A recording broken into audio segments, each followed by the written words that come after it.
Jon Sopel has blasted Huw Edwards' actions as absolutely abhorrent, insisting they were never really mates. Edwards was handed a 6-month prison sentence, suspended for 2 years, last month after admitting to charges of making indecent images of children. Sopel, who had initially stood by Edwards when allegations first surfaced, has now condemned his actions, calling them absolutely abhorrent.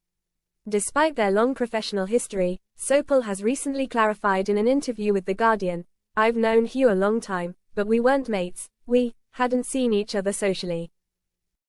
Sopel explained his initial reaction when the police first investigated Edwards. He went on, "At the time, the police came out and said there was nothing to it. I thought, if there's nothing to it and he sent a couple of inappropriate texts, he's just got a complicated private life." However, Sopel now acknowledges how wrong that assumption was, adding, "You do what you do for the right reasons. I'm not going to defend anything that he's done. It's absolutely abhorrent." Last year, Edwards was publicly named by his wife Vicky Flynn as the BBC presenter accused of making payments for sexually explicit images.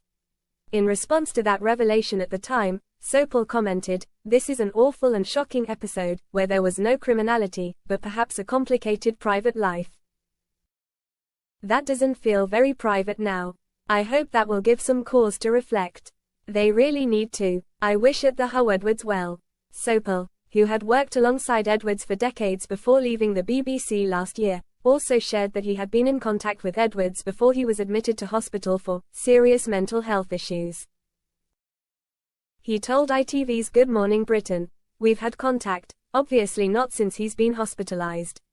He was very angry, I think, felt very let down by what happened in The Sun, furious with their coverage, not overly impressed with the BBC's coverage either."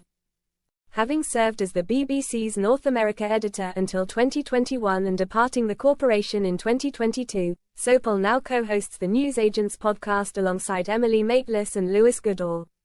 His recent comments come as he promotes his latest book, Strangeland: How Britain Stopped Making Sense.